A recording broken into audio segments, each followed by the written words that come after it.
I don't remember anything much that President Carter said that night, but I remember how I felt. He made us feel 100 17-year-old kids.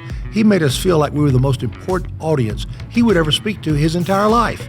And it was just a warmth. I fell in love with the man that night, and I've been fortunate to follow him over the last 50, almost 60 years of my life, 55 years of my life, and presently serve on the board of ambassadors of the Carter Center, and have had a chance to spend a lot of time with him. And he is a genuine human being.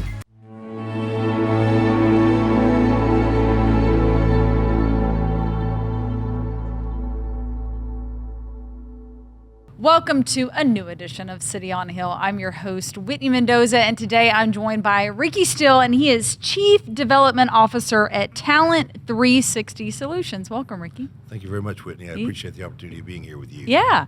So we're going to mainly focus today on your book, The Heart of Networking, 3rd edition.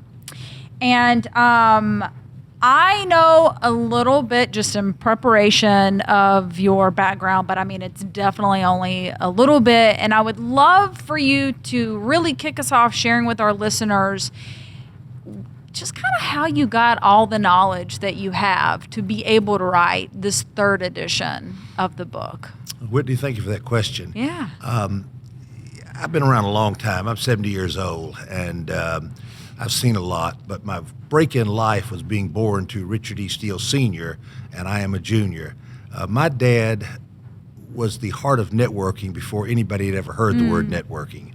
I would follow him around, and he would shake hands with the guy pumping gas. Back when people pumped your gas for you, he would shake hands with the guy pumping the gas, the waiter or waitress in a restaurant, the mayor that happened to come by the table that we were sitting at, or whatever the case might be. He never understood. He was never a respecter of persons based upon their job or position in life. So that was kind of the impetus of what kind of gave me my foundation. And so I've been very blessed to meet thousands and thousands of great folks. And to me, they're all equal in God's eyes, so they ought to be equal in mine. And that became the beginning of it. And then as I started my professional career in college and what have you, I just felt like the greatest joy was meeting new people.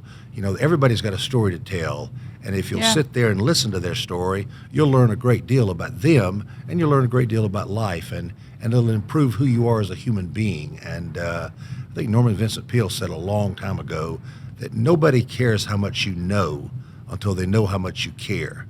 And if you add the end of that and say how much you care about them, then you're really on a winning formula. I love that. That's beautiful. And I don't want to give away everything in the book because I definitely want to encourage everyone to pick up a copy, but I kind of picked out one of my favorite topics that you covered, and then I have a couple of just networking questions Certainly. For you. So we'll start with one of my favorite concepts that I came across in the book, and this was going all in. And you highlight the fact that it really feels like today everyone goes into a networking situation and they expect something out of it. And so they judge what they give, the time that they do have, or maybe they don't even appear to have if they're constantly checking their phone or checking their watch. But the genuineness of it seems to be removed. And I really love that concept because I do think that's hard to find, but I feel like those are the people who make you stand out, right? When you sit down with someone and you feel like you were really heard and both parties benefited from it. So tell us a little bit about that and what it means to go all in today. Well, the only difference between ordinary and extraordinary is putting a little extra in. And if you put a little extra in of yourself, then you're giving someone a gift. The most important person I'm ever going to meet is the next person that's face to face with me, the next person that I look into their eyes and try to figure out who they are, and then let them tell me stories from their life and things that they think are important. So, you'll never be a great networker if you're constantly looking around the room thinking, who is more important? Who should I be talking to? Or you're thinking about the last deal or hoping for the next deal. To me, listening to that person, we have 2 ears and 1 mouth. We should use them proportionately. So we need to be listening, thinking, and what I wish I was better at was remembering things. I would like to have a photographic memory. Even if I had one, I'd probably forget to buy film, so it wouldn't help me much at all.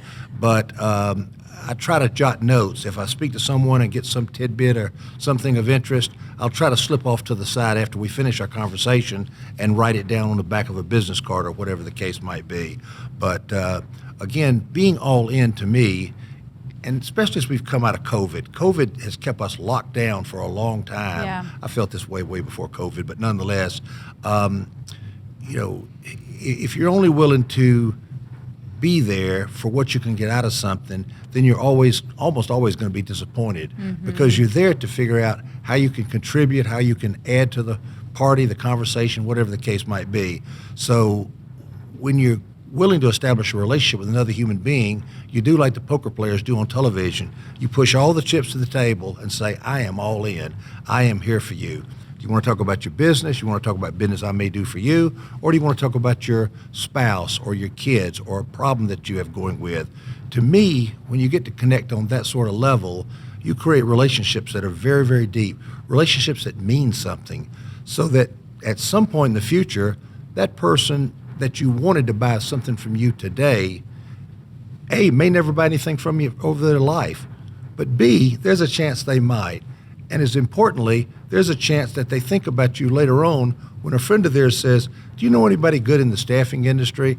I need a staffing company to help me find X, Y, or Z. They're not going to think about 30 other people. They're going to think about you because you connected to them on a human level. And conversely, when you find the opportunity to help that person, whether their business is this, that, or the other, or you know a program, if they've got a child in need, or they've got a situation where they're trying to get into this group or that group, and you open the door for them to join that group, or take them to a meeting if you're a member of that group, then it just creates real connectivity. And the deeper that goes, the better off it's going to be for all parties concerned. Yeah. When you highlight the benefit of being a good listener and all of that, what are some signals when we're meeting with someone one-on-one that we can send them to let them know that we are all in and that we're listening to what they have to say? I used to have a guy that drove me crazy, and I shouldn't tell this story because he may listen to this and realize I'm talking about him. But he was one of these kind of, yes, oh, I understand. Yeah, that's great. Yeah, that's. I don't think he was listening to a word I was saying. He had just been trained to do that. Yeah. To me, you listen intently, and you do make a lot of eye contact because you want to see the person's eyes. Because if you work hard enough, you can read what they're saying that they're not saying. But then always the next question is, that's interesting, tell me more. And then all of a sudden you send a signal. It's not my turn to talk because you quit talking.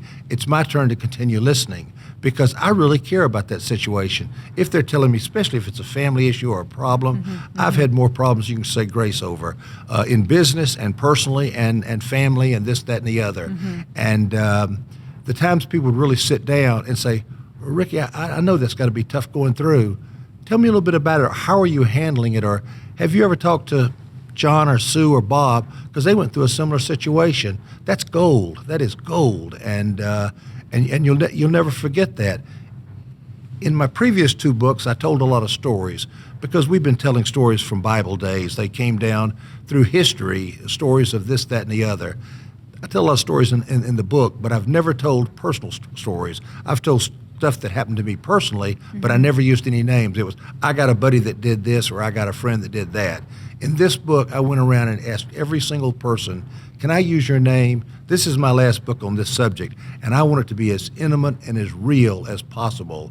And every single one but one said, yes, please use my name. And so if you read this book, you'll read about John Yates, lawyer at Morris, Manning & Martin that everybody knows, dear friend and a wonderful, wonderful human being.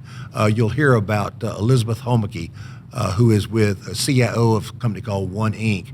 You'll hear tragic stories that happened between us, and I'm not going to go into any more great detail, but and then I can name a half dozen other people that we've had intimate situations that helped us both be better people, and those are shared in the book. So it's again learning how to listen, caring about the person you're talking about, because I think that's all we got to care about is other people. People who need people are the luckiest people in the world, sang Barbara Streisand 50 years ago in A Star is Born. So, or that was actually in Funny Girl, but another movie. But anyway, I watched too many movies, obviously. But nonetheless, people who need people are the luckiest people in the world.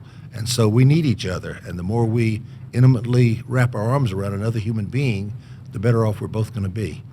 Well, I think that's a beautiful segue to the story of President Jimmy Carter that we were discussing before we really dived in and we were recording, that I'd love for you to share, because what stood out to me is the feeling that you had after he spoke with you all. So I'd love for you to share that story. Well, I was born in Atlanta, Georgia, at Crawford Long Hospital, but when I was about 6 months old, my parents forced me to move to Columbus, Georgia.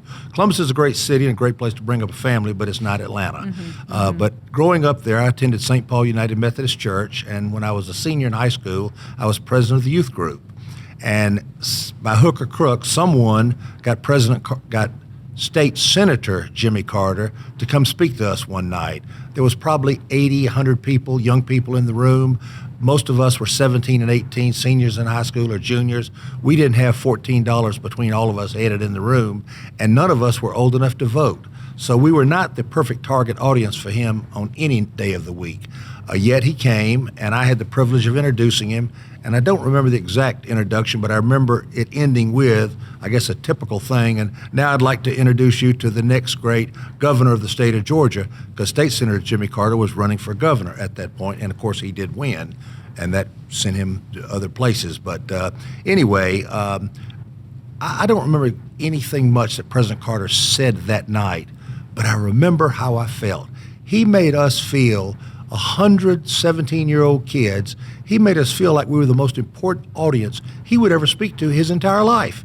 And it was just a warmth. I fell in love with the man that night, and I've been fortunate to follow him over the last 50, almost 60 years of my life, 55 years of my life, and presently serve on the board of ambassadors of the Carter Center, and have had a chance to spend a lot of time with him. And he is a genuine human being.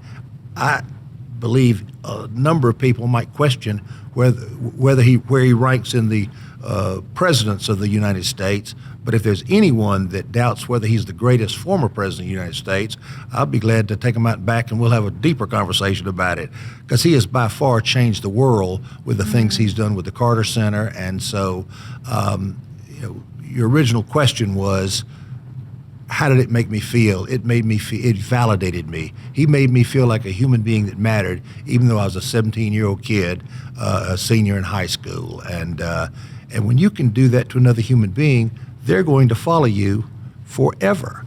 Another great example of that would be a guy that everybody in town probably knows, is a guy named Bill Bowling, the founder of the Atlanta Community Food Bank.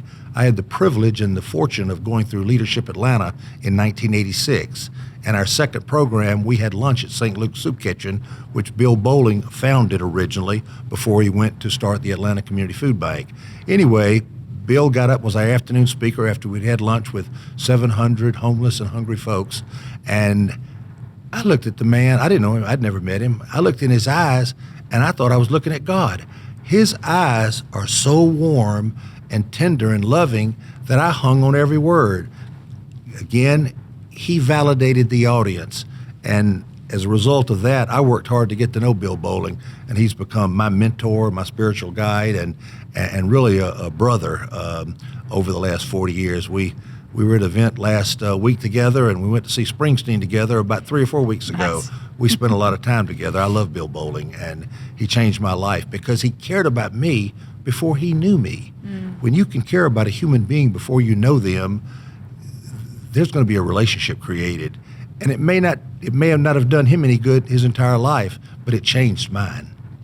Well, and that beautifully kind of weaves everything together that we've just already discussed, because I feel like you can only get that feeling from someone that you feel like they are going all in on you, right? Regardless of what they're going to get back You're right, out Whitney. of the relationship. You're right. A couple of other questions I had. What is, and I don't want to call them like tactics, because it's really not. I think master networkers have something just a little bit different ingrained in them. But what is, for lack of a better word, kind of one of your favorite ways to network, or a favorite tactic that if people listening, if that was the only thing they took away today to start implementing, maybe they want to improve their networking skills, what would that one thing be? Invest in every relationship and start that investment way before you need to.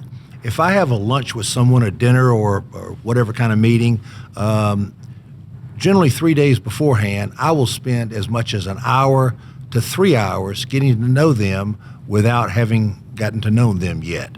I will, go to LinkedIn, Facebook, Twitter. I'll Google their names, Mr. Bill Bowling, and then I'll Google Mr. and Mrs. Bill Bowling, and I may find out that Mrs. Bill Bowling, Hakika, who's a dear, dear, dear person, was involved in something interesting, and she's done some things on her own that are fascinating, and by knowing that, it lets me know her better, but it also gives me another conversation piece to discuss with her husband when the two of us get together to have a conversation. Right. There's an example in the book of a situation with a guy that's just retired as CIO of NCR, Mr. Bill Van Kuren. Before I first met him, I did that sort of research, and I knew that his two boys were working at one at Publix and one at Kroger, and we ended up having a long conversation about it and how they've matured being in high school and working through high school, even though he's very successful, and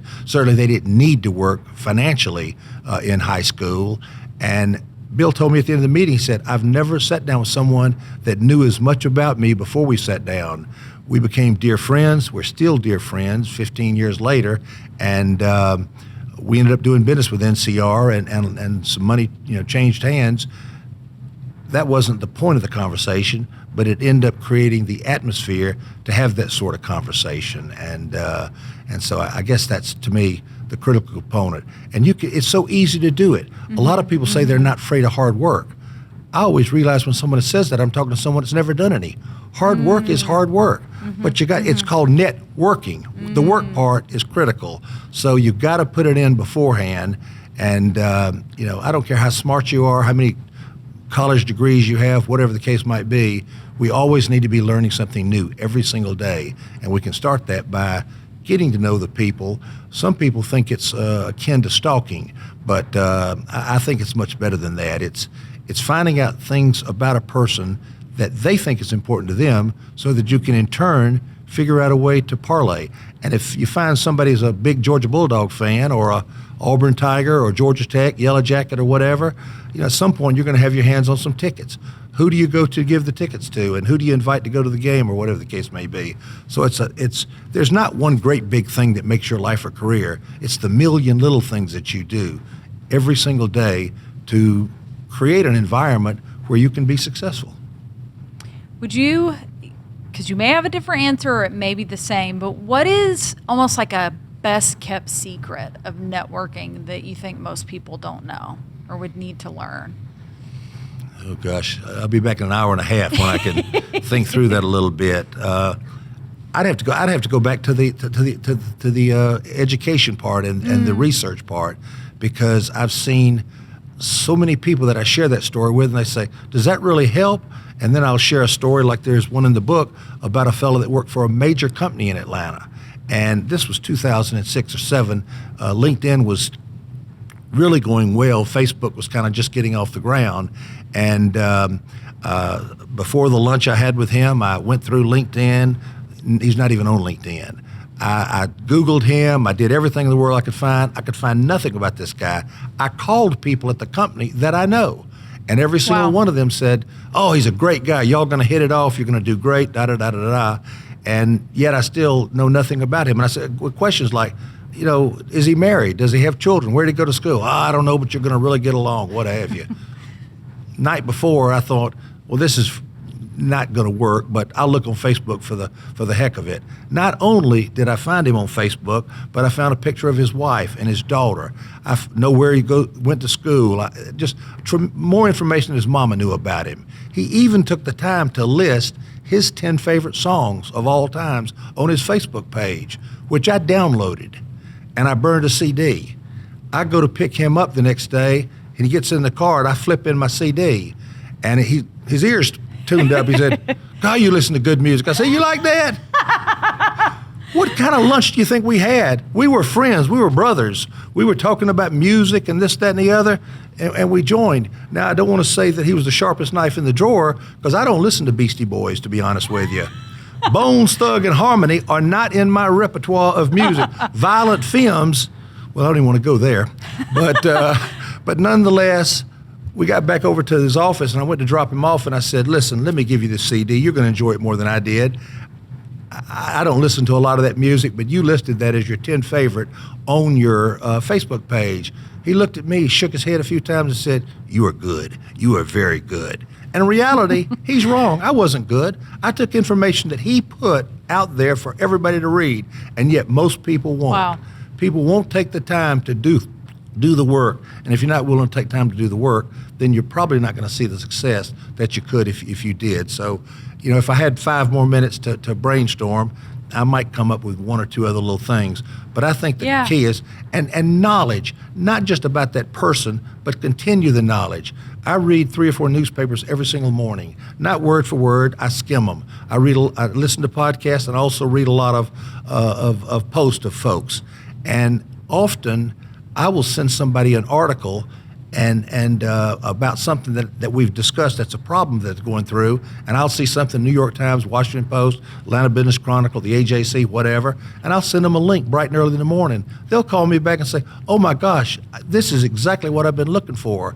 Again, sharing knowledge changes the equation. You become a source of help, and you help that person's life succeed, and you help people succeed. They're going to be standing in line to help you succeed. So again, transfer of knowledge. I mean, knowledge is the secret sauce in every relationship. Mm-hmm. So your knowledge of that person, maybe their family, maybe their kids, maybe their favorite football, baseball, basketball team, whatever, but then knowledge about their business so you can help them be more successful. So knowledge and information. And we're in the information age, so by gosh, and it's out there if you're not too lazy to look for it. Yeah, that's a beautiful story. When you mentioned because of information, I know we talked a little bit at the beginning of COVID. I know you have an updated section in this 3rd edition. Obviously, everything is digital. We can look, we can Google. How has that changed the most in the last 3 years? How has networking changed over that short time? Well, we've gone through a tough period, needless to say, and we've been masking up. We haven't been face-to-face. I'm a person that gets up in the morning looking forward to how many people I'm going to hug or kiss on the cheek. That is my joy. And I didn't do that for 2.5 years. Mm-hmm. I went through some depression. I went through some, angst over the time period. Zoom is a great alternative if you can't do anything else. But as far as holding hands or patting on the back, that doesn't happen in Zoom. Right. So a lot of us have gone through depression. A lot of us have gone through a lot of angst. A lot of us have had challenging times. So as we're coming out of that, what I see is happening, at least in my circle, is we're seeing a lot more love. We're seeing a lot more empathy. We're seeing a lot more compassion. These are words that used to not be discussed in the office. These are words that should be celebrated today, because we need to be here for one another and open our hearts to their hearts so we can connect. Does it have anything to do with making any money or doing business? Heck no. It has something to do with being a human being. And by being a human being, you're going to be successful. You might not make $1 bazillion, but who the hell needs $1 bazillion anyway? Mm-hmm. You're going to be in a position to help someone else succeed, and you're going to open their hearts and their lives. And you might be the catalyst for them having a better relationship with their own family at home or with their neighbors or whatever the case might be. We all need love. We all need a pat on the back. And I think now I am seeing that more. First couple of months after COVID was kind of winding down, we were fist bumping a little bit, but now I can't go to a meeting where I don't come out with lipstick on my collar.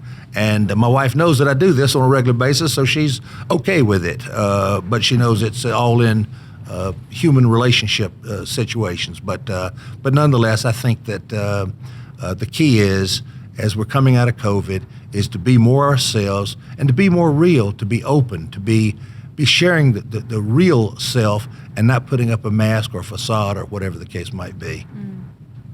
So before I ask my last question, I definitely want to direct everyone to your site, which is heartofnetworking.net.